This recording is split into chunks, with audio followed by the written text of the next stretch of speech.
Welcome to episode 67 of Let's Talk Bitcoin, a twice-weekly show about the ideas, people, and projects building the digital economy and the future of money. Visit us at letstalkbitcoin.com for our daily guest blog, all our past episodes, and of course, tipping addresses. My name is Adam B. Levine, and it's conference time. Andrea sat down with Tony Galippi, CEO of BitPay, to talk merchant services, fraud, expectations, perspective, and more. This wide-ranging interview is not to be missed. Then, Stephanie catches up with the most interesting Bitcoiner in the world, Phineas Gage from the Bitcoin Talk forums and the founder of the meta charity Bitcoin 100. They talk charities, tutus, and other tactics for raising awareness. It's certainly not normal. Have a good time. And later, CoinDing is a gamified app that turns cities into treasure hunts. Bitcoin and geocaching? Andreas investigates from Buenos Aires. And finally, the Bitcoin Monger is back. David Menace performs Bitcoin Man, wherein our hero travels back in time and visits a bank. But first, Paul Snow wants to keep Bitcoin weird. He caught up with Stephanie about his project, Passing Bitcoins, and what's up with cryptocurrency in Austin. Enjoy the show.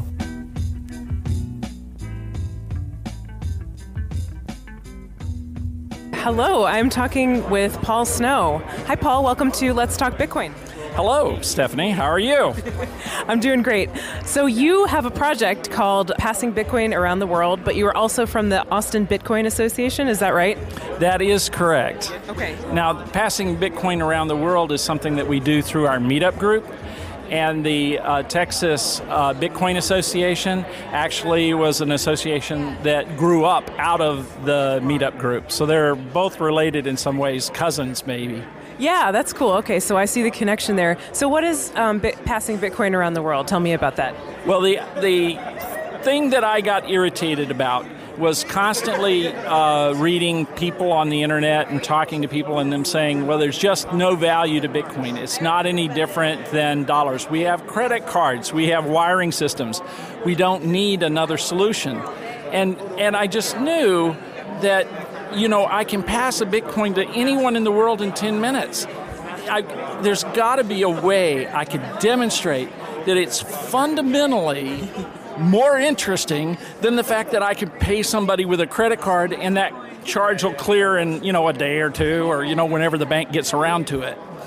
So anyway, we set up an event where we recruited people around the world, Uruguay, India, New Zealand, a bunch of people in the U.S., and we set up a financial relay. The idea was that I would send a bit of Bitcoin.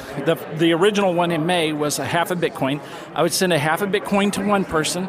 They would send it to another person, and they would send it to another person.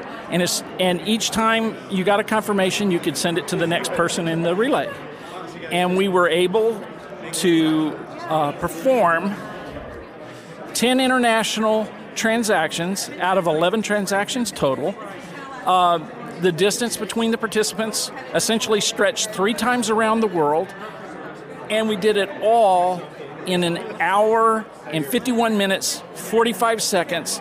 The last transaction went to the One Foundation, a disaster relief organization founded by Jet Li in China that was currently responding to an earthquake that had occurred in April in China. And there's a huge need there. And they had the money in their account 1 hour, 51 minutes, 45 seconds from the first transaction. After it did a couple laps around the planet, huh? After a couple laps around the planet, twice to New Zealand. I mean, it was just crazy. And they could use those funds for good right then, that day. You could never do that with a credit card. If you can do that with a credit card, then Bitcoin's nothing. You can't do it with a credit card, then you got to say, there's something here. Yeah, absolutely. So a question about that, because I was thinking if you were to do something like this with a credit card, it would eat up 3% of the balance at least every time, plus probably a 50-cent fee. So how much were the transaction fees that got paid on that total? Well, it was about anywhere from 2 cents to a nickel per transaction, and those transaction fees were paid by the participants. And so in the end, at the end of the relay, 100% of the Bitcoin we started with ended up at the One Foundation. So there you go. Yeah, that's really cool. So Because what a lot of people miss is with Bitcoin, with a pure Bitcoin payment system, your customers paying the transaction fee to speed up the transaction. If they don't choose to pay it, they don't pay it. The merchant actually isn't ever paying any of it. So from the merchant's point of view, it's a zero cost. From the charity's point of view, it's a zero cost. They have the Bitcoin in their pockets.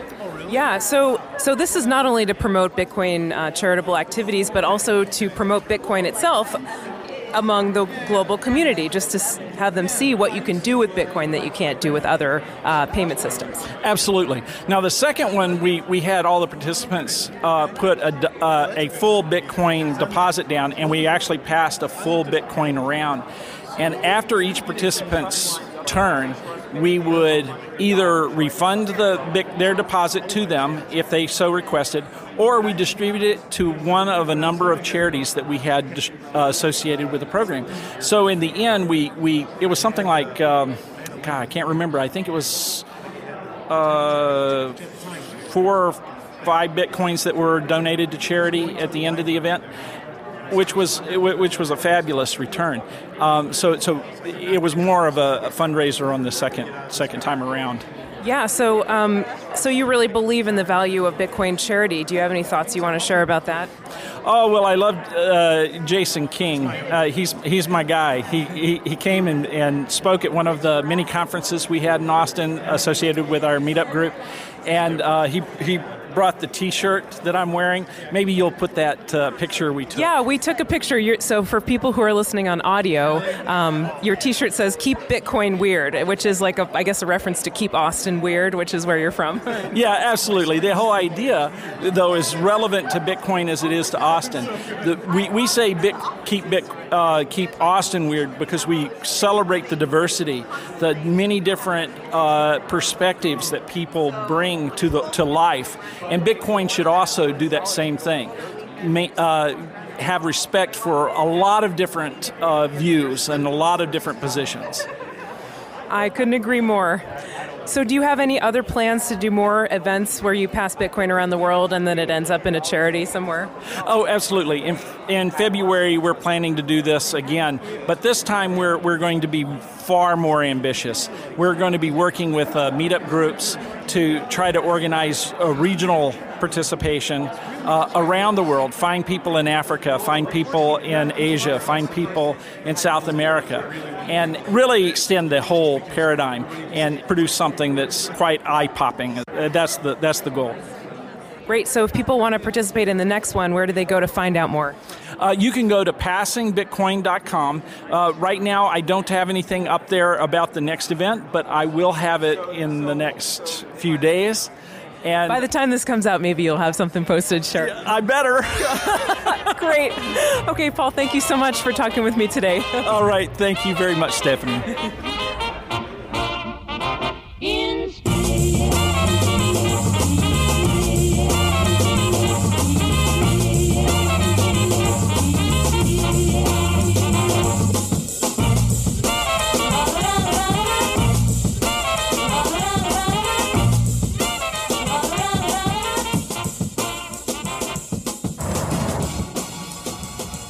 This is Andreas Antonopoulos for Let's Talk Bitcoin. I'm here in the Latin America Bitcoin Conference in Argentina.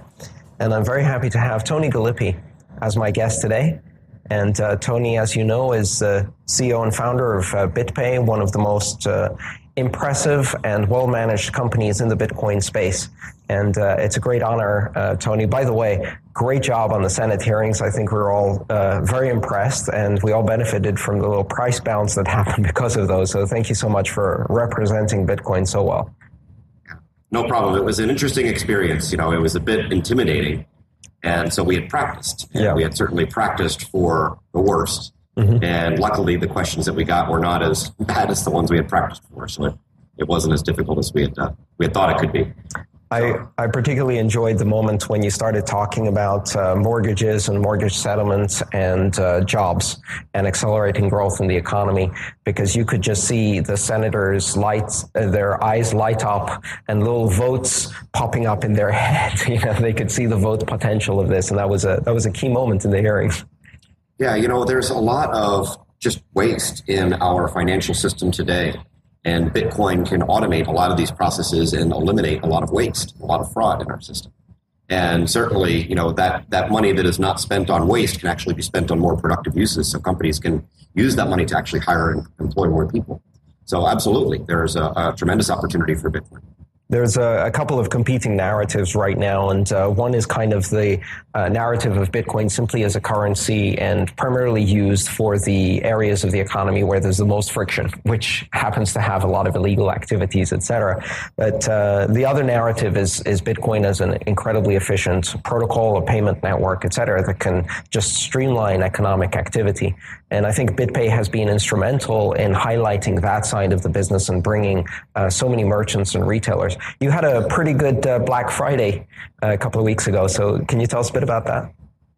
Yeah, so we participated last year in Black Friday, the first year it happened. And Steve and I were all excited because we got 99 orders in one day last year, which was a record for 2012. And this year, obviously, our company has grown. We took some investor capital. We started hiring people. We're up to 19 people now. And this Black Friday, we participated again. We got a lot more merchants to get involved and run sales and specials for Black Friday. We did some promotions ourselves, and we did over 6,200 transactions. So a pretty exciting growth year over year. And all of our merchants were very excited. And when you actually look at the number of transactions that we did, because every transaction at BitPay goes over the Bitcoin network, we were over 6% of the entire Bitcoin network transactions that day were people spending their Bitcoins on a good or service at a BitPay merchant. And that was pretty exciting. And that tells the most important story about Bitcoin enabling the legitimate business and retail businesses. I know that a lot of the early businesses that signed up for Bitcoin got this incredible boost of free marketing just because of the novelty factor. That's probably not going to persist forever, but certainly during Black Friday, that was a big push for many merchants, right? It was. Right before Black Friday, we finally got the Shopify integration completed, and that became available to every Shopify store owner. So if you're using Shopify to run your website, you can very easily add BitPay as a payment option, and that hit right before Black Friday. So we onboarded hundreds of Shopify merchants that first day, and we continue to do hundreds more per day. And that's very exciting. And we had a few other big names join in, right? Virgin Galactic announced the week before that they would take Bitcoins for flights into space, and they decided to run a sale on Black Friday. So there was a bunch of interesting things that came out, a lot of just unique gift ideas, as well as just regular things that you would buy every day. You can actually save money by making that purchase on Black Friday. So BitPay itself does not engage with the credit card companies on the front ends. You are Bitcoin focused only. But being in a platform like Shopify or some of the other retail platforms, BitPay is often alongside the other credit card payment systems. And I can't help but think that juxtaposition creates such a powerful message, because here's the 1950s technology, credit cards never developed for the internet, and here's BitPay. And the moment you experience the two, the difference is so obvious, right? It's such a huge selling point. Yeah, the first time somebody pays with Bitcoins, it's a very kind of awakening experience. They realize, wait, I don't have to provide my entire identity and my address and my expiration date and the secret code in order to make a purchase, right? All I have to do is just push them money. That's all I have to do. Wow, that's very simple. And consumers are starting to realize that it's a much safer way for them to pay online because they don't have to provide their identity. There's no risk of them becoming a victim of identity theft, whether they trust the merchant or maybe there's a man in the middle that gets that information. And so it reduces a lot of potential risk for shopping online. Both consumers run risk of identity theft and merchants the risk that the payment they're receiving is fraudulent. So yeah, when you see it side by side, it is pretty interesting. And more and more consumers are going to see that and say, ooh, what is this? And when they learn about it, they'll realize that it is a much safer way to pay online. So I've operated as a merchant on the BitPay network and used your services for a couple of little things I sell in retail. Certainly as a merchant, I decided obviously not to take credit cards, but I think a lot of merchants have learned through bitter experience that credit cards represent a huge cash flow risk for traditional retail businesses because of the chargebacks. So even though you receive the money, it's not really yours until a sufficient period of time passes before it can be grabbed right back out of your bank account. And that simply doesn't exist in Bitcoin. So how does that promote the merchants? How does it help them reduce their risk?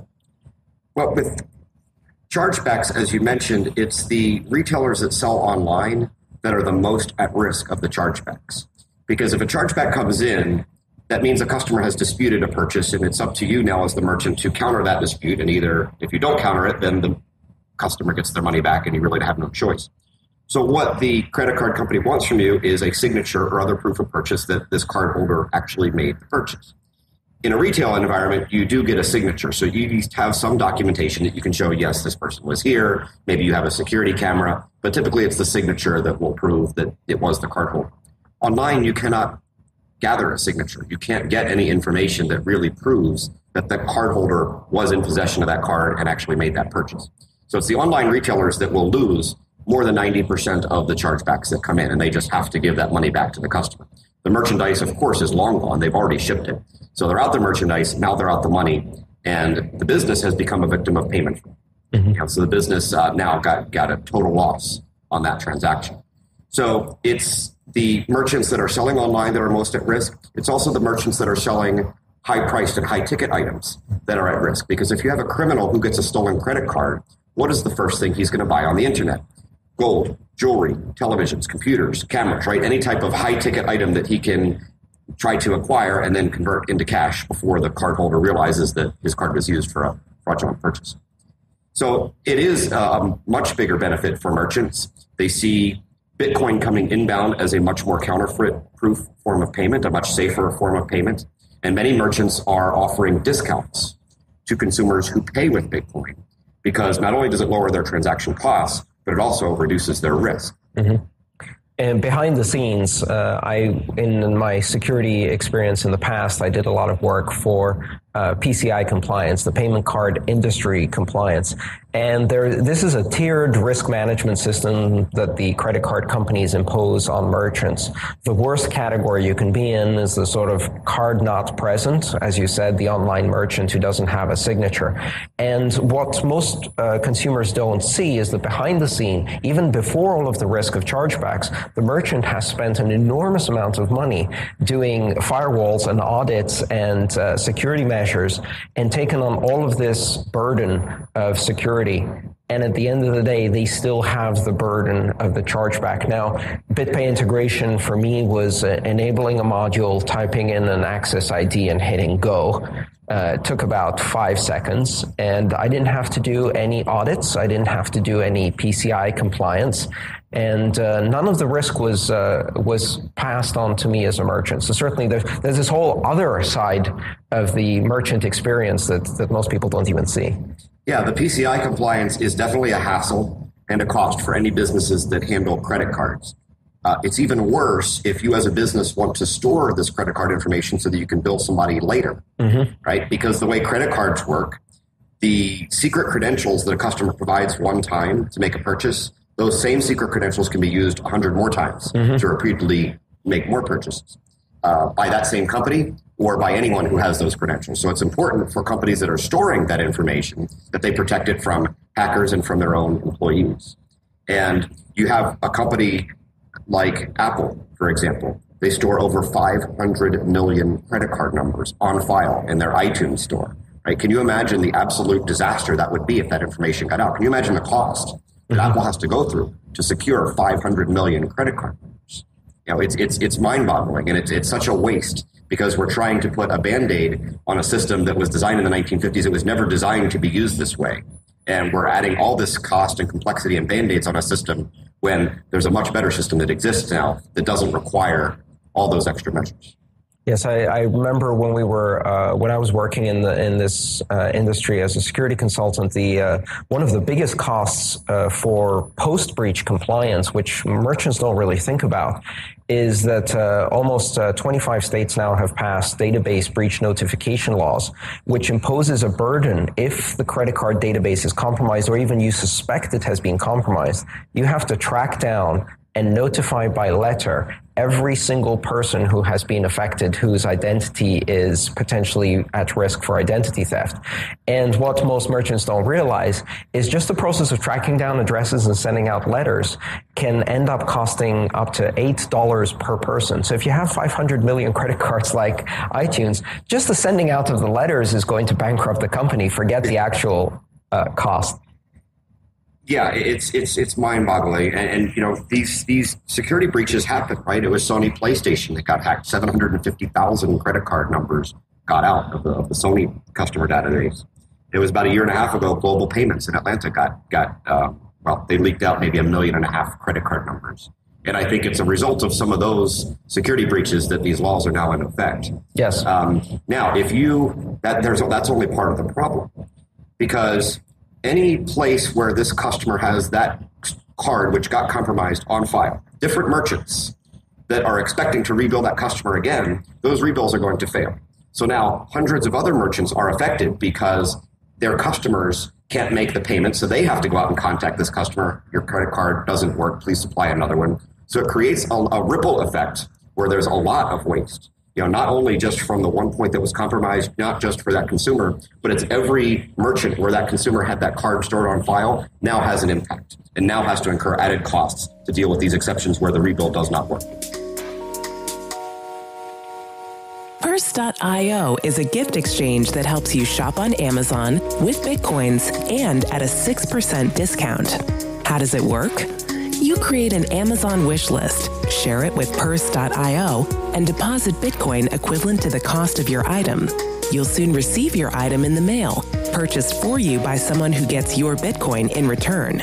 You must try this new service. Let's Talk Bitcoin listeners will even receive additional rewards. Visit Purse.io.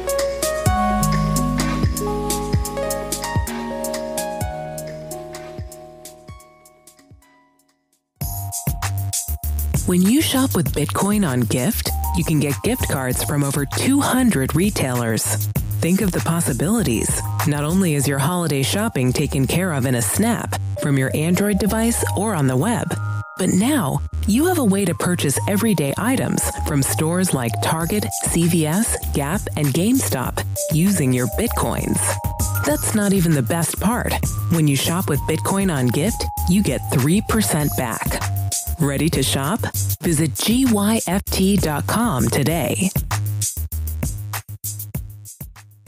So somewhere under this mountain of Band-Aids is the original credit card risk problem, which is still a seeping wound, and none of these Band-Aids are really doing anything other than making a top-heavy infrastructure. Bitcoin is obviously a much better solution. I think as a consumer, the most surprising thing to me in the Bitcoin experience when I used it with BitPay was that I had mistakenly thought, and this is a common misconception, that I would have to wait until a certain number of confirmations occurred.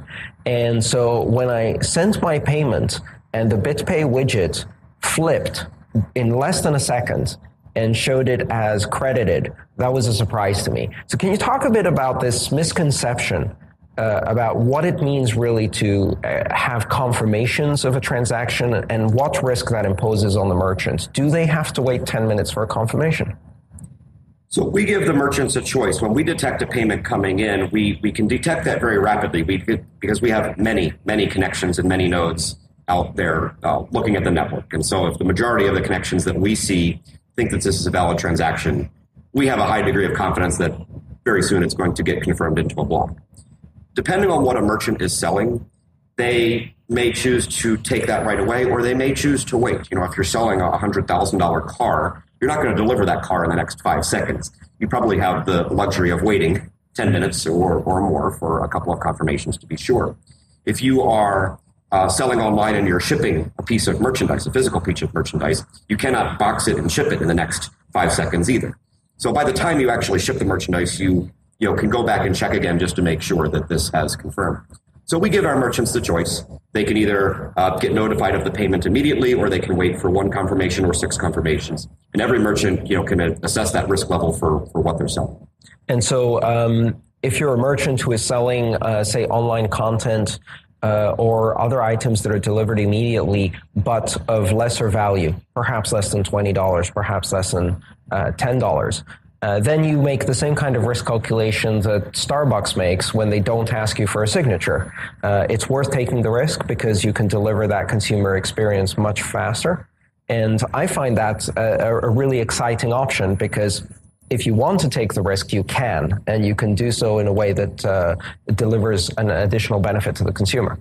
Absolutely, and the risk here is much less than Starbucks not asking for a signature because it's such a low-value transaction. When you look at the cost today of what it would actually take to successfully execute a double spend, it's just not worth it for a low-priced item. It's right? Purely an academic exercise for the most part. They would do it just to prove a point that they could do it, but they would lose money doing it, so they probably wouldn't be able to do it many times. Mm-hmm. Great. So what are the future plans of BitPay? What do you see in the immediate future of your company and the types of services it can offer?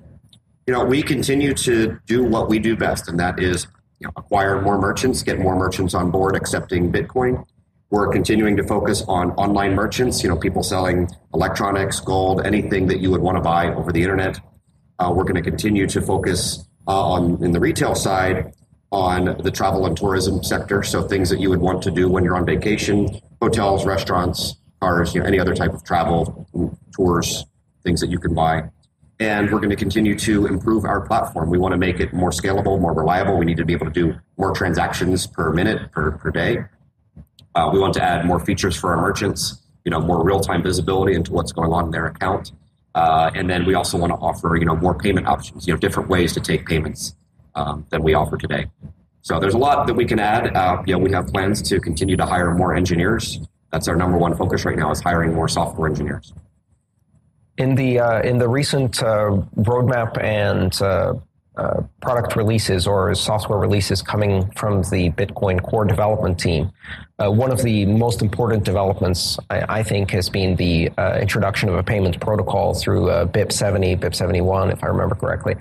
And this allows for a much more interactive and rich experience than simply firing off some money at an address, and to be able to set some of the other parameters of the transaction between consumer and merchant. Do you see that as an important step? Are you going to implement some of those features? Yeah, we see it as very important, and we fully intend to implement it as soon as possible. It does give us better interaction with the user's wallet. So it gives us better visibility into correcting potential mistakes before they happen. Because right now, when users just fire off Bitcoins to an address, there is the potential that they could do it incorrectly. They could pay the wrong amount. They could pay too little. They could pay too much. They could pay twice. They could pay late. They could pay an old address that they had bookmarked. Right? There's all these types of things that the user could do wrong. Well, every one of those, when the money lands at BitPay, it creates an exception for us. And so we have to manually go match it up and figure out what went wrong and then make an adjustment. So as we scale up our volumes, these little manual adjustments start to take up more and more time in our day. And so we're building systems that can automate some of this, and the payment protocol will be very helpful. The other thing it will help us do is to make sure that the user is attaching a proper fee to the transaction. Because what we've seen recently on days like Black Friday, when the network gets very busy with transactions, if there is not any fee at all attached to the transaction, it could take a very long time to get confirmed into a block. The majority of nodes could think it's valid, and we know that at some point it will get into a block, but some of them are taking 24 hours to get confirmed into the first block.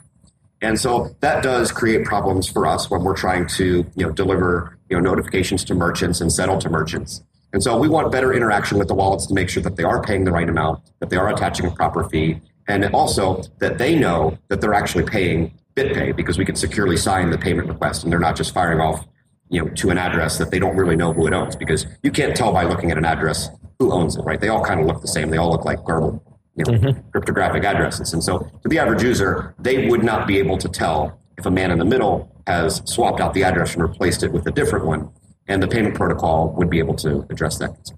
I often think of Bitcoin still similar to the internet in the pre-DNS days, when we'd go around carrying a list of IP addresses in our wallets trying to figure out where the next FTP server with good stuff was.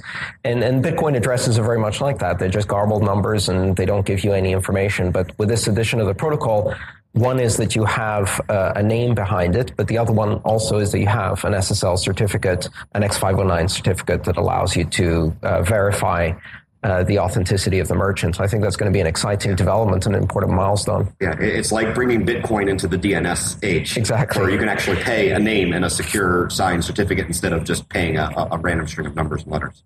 What about refunds? I think that's another aspect of the payment protocol. Certainly as a merchant, I've sometimes had to process refunds, and I certainly don't want to simply fire it back to the same address from which it came, because that address may no longer be active or associated, or the keys may have been recycled or destroyed. You know, that's not a good practice, but certainly some people may have made that mistake, so you can't just blindly fire it back. Then the other problem I have is if someone asks for a refund, I have to verify that they are in fact the person who originally made the payment, so I'm not sending the refund off to some random address that came by email. All of this kind of loosely coupled interaction makes it very difficult for me to do the honest refund I need when someone's disappointed or something didn't work or I made a mistake.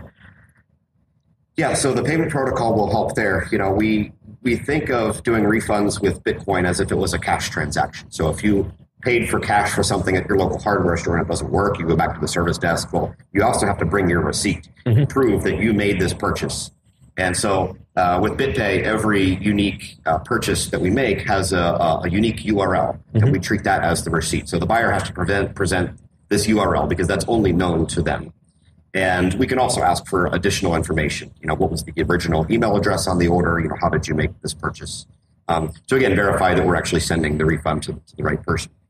And then you do have to probably employ a best practice of asking the customer where they would like the refund sent, because perhaps they paid from a pooled account, you know, like an exchange, where everybody's keys and funds are commingled. You're never going to get back to the right person if they paid it from one of those. We don't recommend those to begin with. But you know, it's also important because, you know, the person may have paid from a phone at the original purchase, but maybe they are no longer in possession of the phone. Maybe they lost it. And so maybe they do want the refund sent to a different address, even if it was a key that was under their control at the time. So it's probably a good practice to continue to ask the person where they would like the refund sent, again, just to make the mistakes, or to reduce the mistakes. Now, are the individual consumers going to be able to sign SSL certificates and, you know, be able to do that? Probably not. And so we may just have to fire off, you know, to the email address or the Bitcoin address that they provide. But I do think that the Bitcoin protocol will help. So the payment protocol actually includes some characteristics for future expansion, including the ability to provide a suitable refund address at the point of purchase, so that you essentially pre-position your refund address so the merchant knows where to send the money back. Yeah, you can do that, but if sufficient time has passed, of course, that user may no longer be in control of that wallet that made that original transaction. So it's always still better to ask. And, you know, if it's something where the transaction would be refunded within a few minutes or hours, if something was unavailable, that will probably be fine. But if it's, you know, a month later, it's still probably good to ask.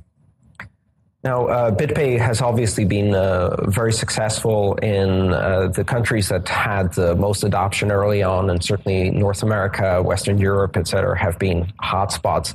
But it seems like in the last 3 months, the center of gravity of Bitcoin has shifted quite dramatically.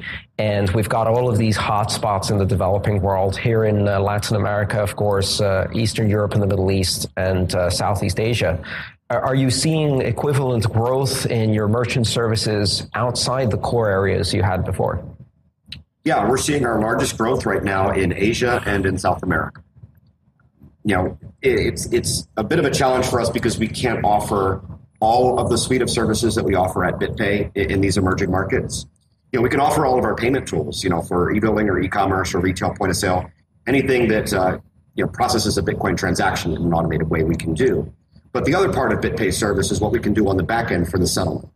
And we can offer our merchants the choice that they don't have to handle or keep the Bitcoins if they don't want to. We can put a direct deposit into their bank account.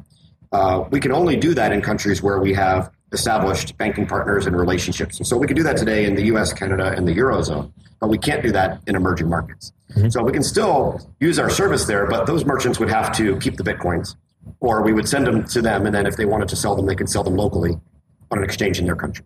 That's a blessing in disguise. They probably don't realize that holding those Bitcoins would be great. As a merchant in North America, my choice and my preference has always been to keep the Bitcoin, but I'm sure I'm not the norm. And for many of the merchants who are using this as a way to simply facilitate payments, pricing would be in the local currency, and they probably extract it right back to the local currency to minimize their exposure to foreign exchange rate risk and fluctuation risk. But the merchants would see this as a low-risk, low-cost way to accept dollars. And I'm thinking like it because, their accountants, and this is more important when you get into the bigger and bigger companies. The smaller business, that are typically, owned by a single owner, be like, yes, okay, I'll keep the Bitcoins. That's fine. I'll just make my accountant deal with it. The bigger companies, they're run by the accountants and the lawyers, and those guys are more risk averse. And so they want reporting in dollars. They want to be able to report their revenue properly. And so to them, the more invisible the Bitcoins can be, the better. But it's great because it gives us another place to spend our Bitcoins, but it also reduces that merchant's risk and liability of actually handling it. And certainly that seems to be one of the most powerful features of BitPay because you can take advantage of all of the aspects of Bitcoin without ever touching Bitcoin as a merchant. But one of the interesting things I've been hearing, at least here in Argentina, is that the merchants are much more reluctant to convert back to the local currency because the local currency isn't doing so well. And because, when we think of volatility in Bitcoin, in a lot of the emerging economies and developing economies, they laugh because their volatility is not only worse, but their volatility is mostly down, whereas Bitcoin volatility is mostly up. So do you expect over time, when you go into more of the developing countries, that people will just want to hold on to the Bitcoin because it's a better currency? Yeah, and that's why I chose to come down here to Buenos Aires, because here they have an immediate need for an alternative form of payment and an alternative store of value, because the peso is just not meeting the needs of the businesses and the consumers. So it could be helpful to us because perhaps we don't have to offer settlement in pesos to their bank account. Maybe the merchants will be more than happy just to keep the Bitcoins because probably the last thing they want is more pesos in their bank account. Mm-hmm. And so that's why we're actually hiring one or two people here to be sales engineers to help go out and sign up businesses, but also do the technical integration work to get them up and running because we think that there's an immediate need here. And Bitcoin can solve a lot of problems. So the more things we can do to bring more Bitcoins into Argentina, focusing on the travel and tourism sector, the places where people will be, bringing money in from North America or from Europe or from Asia, those are the businesses that we'd like to target first because you're bringing Bitcoins into the country. And then the businesses here can either choose to keep them or sell them to the local population and actually start to build a Bitcoin economy, buyers and sellers here in Buenos Aires. This is a fascinating time to be in Bitcoin, and I'd like to thank you for all of your contributions in making Bitcoin a mainstream, acceptable, and stable currency, and BitPay has certainly done a lot towards that. Tony Galippi, CEO and founder of BitPay, thank you so much for joining us today. Great, Andreas, thank you.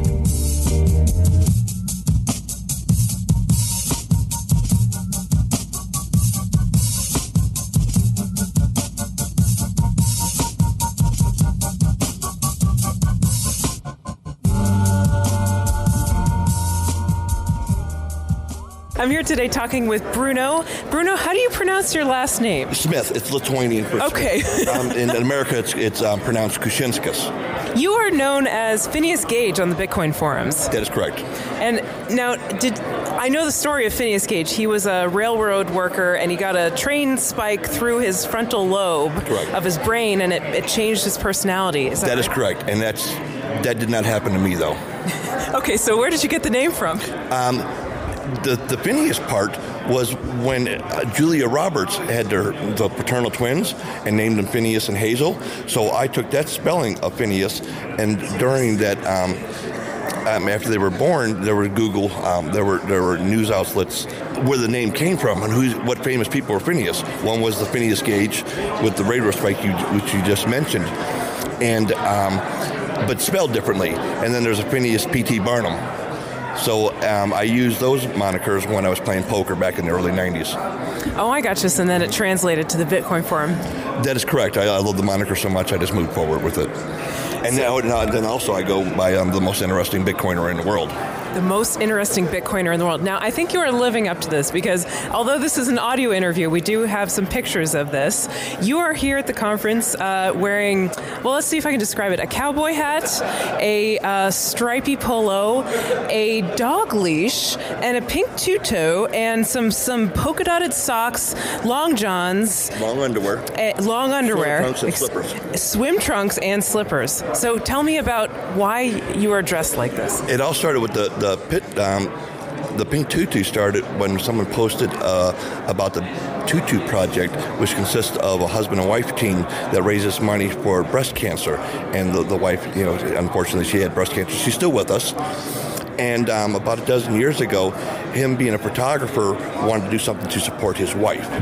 So he donned a pink tutu and probably just that, photographed himself, and the people enjoyed his images so much that later on it's turned into a book. So they have been raising money doing that, and then the money they raise goes to the higher breast cancer foundation.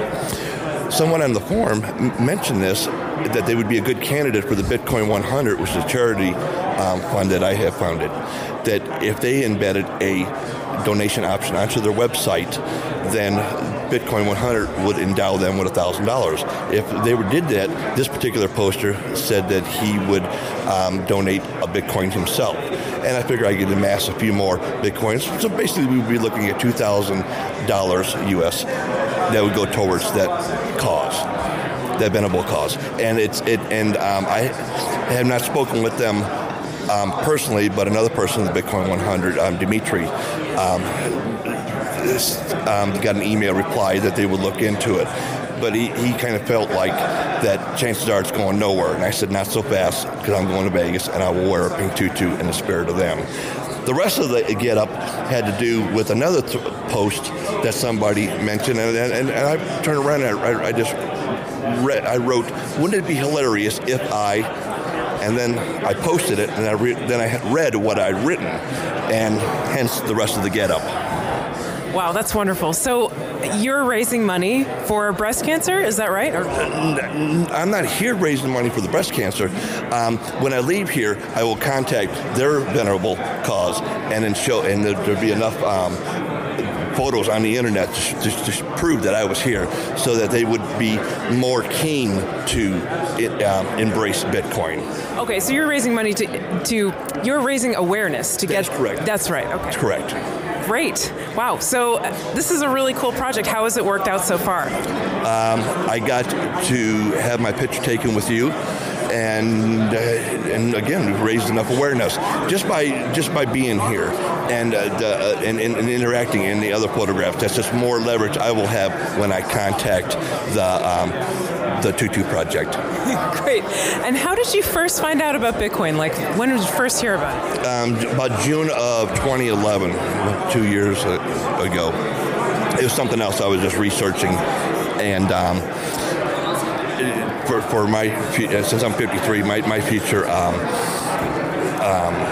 retirement and what have you, and somehow Bitcoin came about, and I thought it was so fascinating that I just couldn't read enough for 2 days before I even turned around and joined the main forum that is out there.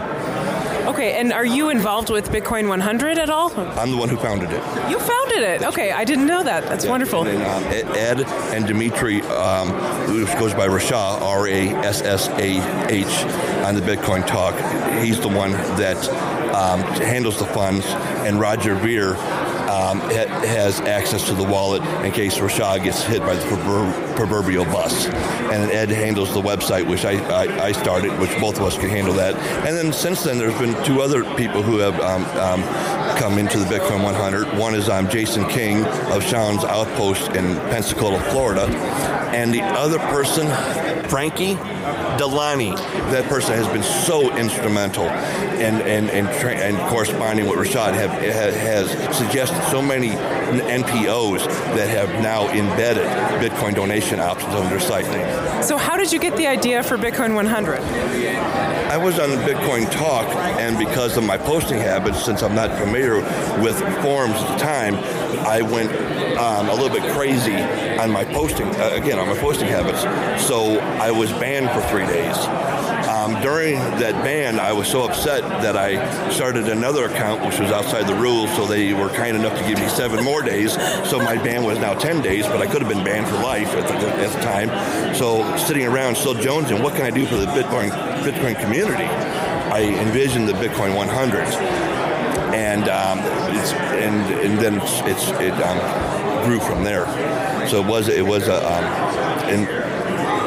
a good entity.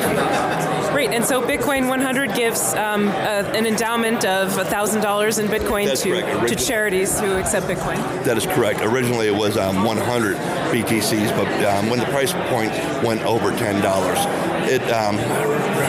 it would have been way too much money for what we were asking. $1,000 is a nice magical number, and there's no reason to go lower than that. At the moment, we have about $150,000 in our coffers. Great, and how has the response been? Have you had a lot of charities interested in learning how to accept Bitcoin? At the onset, no, it's very difficult. But most recently, it's a lot easier because of the mind share and the awareness to Bitcoin that's out there. So it is easier. And do you provide support to, like, setting them up with a wallet or setting them up with infrastructure to use and accept Bitcoin? The learning curve to have it set up is relatively easy. And yes, whatever support we can give, we do give. The payment provider, we suggest BitPay. They're not obligated to use BitPay, but I believe to date, all of them have used BitPay, which by doing such, BitPay will not charge their nominal fee of 0.95%, which is less than 1% of the transaction fee. They do it for free. So if someone donates $1,000, and immediately that $1,000 could go right into their bank account the very next day within 24 hours, unless they set up their account a little bit differently. And how many charities has Bitcoin 100 funded so far? I believe, without looking, I want to say it's 24, and it may even be more than that. So I want to say 2 to 3 dozen. So and it is on the website, on one of the pages, on the Bitcoin100.org site. Great. And do you have any thoughts about why Bitcoin charities should accept Bitcoin? If somebody's listening and they have a Bitcoin, or they have a charity or a nonprofit organization, and they're on the fence about using Bitcoin, why should they do it? What's your pitch? The main pitch I would use is the fee structure. It's 100% free, whereas now, depending on how PayPal has different pay structures for charities and other entities, it could be anywhere from 2.5 to 3.9%. Whereas with Bitcoin, we could do it 100% free. There's no fees, not one iota. Great. And where can people find you online? With Bitcoin100.org. Great. And you are Phineas Gage on the Bitcoin Forum. That is correct. Okay. Bruno, thank you so much for talking with me today. You're welcome. Thank you very much. Purse.io is a gift exchange that lets you get Bitcoins at only a 6% premium and with a credit card. How does it work?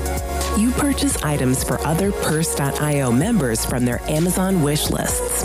In return, you get Bitcoins in the amount of the Amazon purchase. The more people participate, the more Bitcoins will be available, so tell your friends. Get exclusive access today at Purse.io. EasyDNS is the Swiss Army knife for your domain names, helping meet their customers' individual needs since 1998. EasyDNS has been an outspoken critic of SOPA and CISPA. EasyDNS was an early supporter of Bitcoin, and now they are proud to sponsor this show. Do business with a company that shares your values. Get a 13% discount when you pay with Bitcoin. Go to bitcoin.easydns.com and be sure to use discount code LTB. This is Andreas Antonopoulos from Let's Talk Bitcoin, and I'm reporting from the Latin America Bitcoin Conference. I'm here today with Emi Velasquez, co-founder of CoinDing, a really interesting application that I recently found out about here at the conference. Emi, welcome to the show. Thank you. Thank you for having me. So can you tell us a bit about what CoinDing is and what you do? Yes, sure.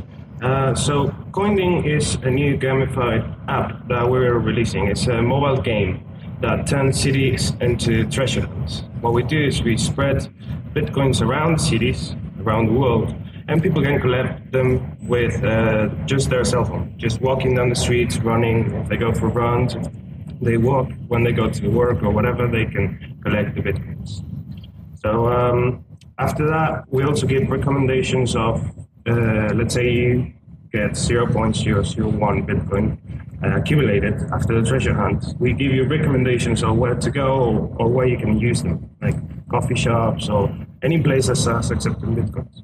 So the idea is basically connecting the entire industry. Excellent. Very good. So you say you distribute Bitcoins around a city, but you're not physically placing any token. This is done entirely by GPS location? By GPS location, yes. So having this app, I would, for example, be able to see locations around me that I could visit. And as soon as I arrive on location and my GPS coordinates match that of the virtual hidden treasure? Yes. You would collect it, yes. Through the GPS, we know where the dot is, and I mean the Bitcoin, yes. So we know when you're in an area around it, like 10 meters around it, then you collect it. Very good. And it's also we can leave clues, we can leave messages to people to create their own treasure hunts. The idea is not to manage it entirely ourselves, like to do a part based on crowdsourcing, so people can create their own treasure hunts. Very good. There's a similar game, if you like, called geocaching that I played with my GPS several years ago. Was that your original inspiration for this? Well, it was a combination. I think we took ideas from Google Ingress. We took ideas from geocaching as well. But it was basically, we were working with a lot of people that's involved in the map developing community, and we were involved in the Bitcoin community, and it just, the idea just exploded, yes. And so is your application ready now? We just launched the sign-up page. Okay. A week ago, we launched the sign-up page, and we're doing a competition to figure out which one is the city that is going to be where we start. Mm-hmm. So that's going to happen in the next couple of months, really short. We're almost ready for the launch. We just want to create some movement, so it's more fun. There's more people involved in the first day when we release it. Very good. And if a second person arrives at the same location a bit later, is the clue still there? Can they still collect something? Yes. The idea is to have a lot of different, not only Bitcoins, but also have bonuses and combining people and helping people create community. We can have certain rewards where if you go alone, you win a certain amount. Now, if you go with another friend, you win a bit more. And if you go with another friend, you win a bit more. And the idea is basically creating community and bringing the community together. Maybe you arrive to a city where you don't know anyone who has bought Bitcoin, so this game would be a great way to connect with the people in that local community. And also, the coins are going to reappear. It's a multiplayer game, so obviously we don't want someone to collecting all the coins and suddenly drying out the city. Yeah. So we're implementing a lot of game mechanisms that makes it fun for everyone. I can see this would be a fantastic game to play in the type of city like Buenos Aires, where there's a lot of outdoor cafe life, and walking around the city is really, really a great pastime. And I'm sure the same thing could apply in New York, in San Francisco, in Paris, and in London, and many other cities. Who's winning the competition right now for first launch city? Well, actually, it's a fight between, obviously San Francisco, just because when we launch on Reddit and Hacker News, and there's major communities in San Francisco. But I just wrote a message on Facebook from someone from Singapore saying, we need this now, please bring it. And there's people from Pakistan, from Japan, from everywhere in the world. But I have to say Germany and San Francisco are. Okay. So this is the kind of games that could be launched anywhere in the world. It's no real requirement. The infrastructure is the same regardless. Exactly. Okay, great. Well, I wish you a lot of success. Thank you. And if someone wants to participate, at least in the startup Bitcoin now and recommend their own city, which website would they go to? Well, everyone can go to coinding.com. And if you have any suggestion or want to give feedback or want to be part of the project or help in any way, you can send us an email at contact@coinding.com. Okay, so Coinding, COINDING.com. Yeah, and we try to, it's a cheeky way to try to make it into a better, it's like we're going to go Coinding. Coinding, very good. Emi Velasquez, thank you so much for joining us today and giving us an insight into your new application. Very excited, and I hope to be playing and going Coindinging sometime soon. Perfect. Thank you so much.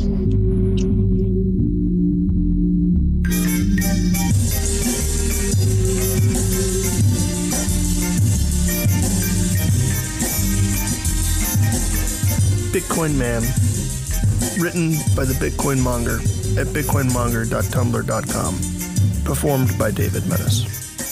If I call myself a Bitcoin man, you will agree. I run a family business, my son HW and I. Sorry, simply love that movie to death. Bitcoin has had quite the Carl's Jr. sexy media lap dance since I last posted here. Dear internet friends, my faith in the coin remains utterly unchanged.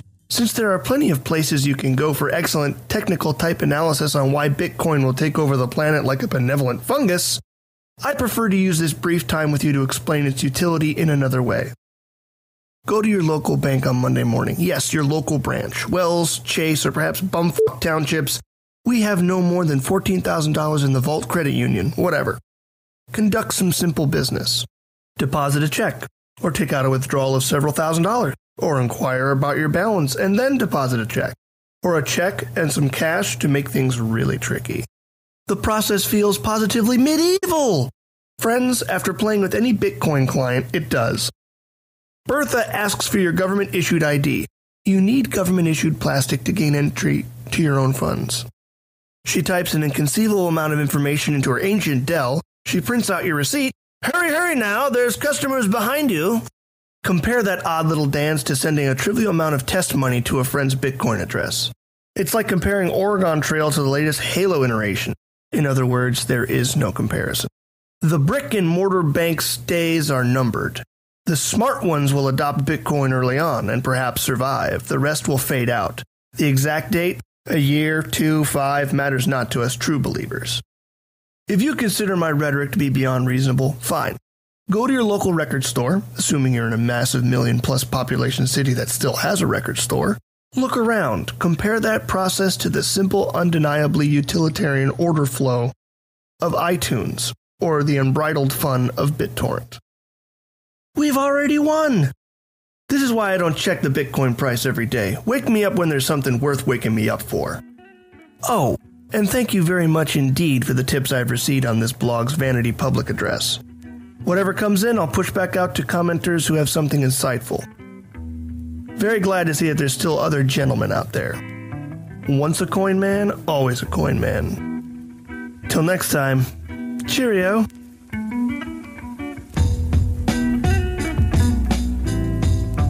Thanks for listening to episode 67 of Let's Talk Bitcoin. Coinding and Merchant Talk was produced by Andreas Antonopoulos.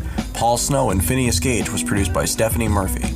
Bitcoin Man was written by the bitcoinmonger.tumblr.com and performed by David Menace. Music was provided by Jared Rubens and Calvin Henderson. Questions or comments? Email Adam at letstalkbitcoin.com, although I'm on vacation. Have a good one.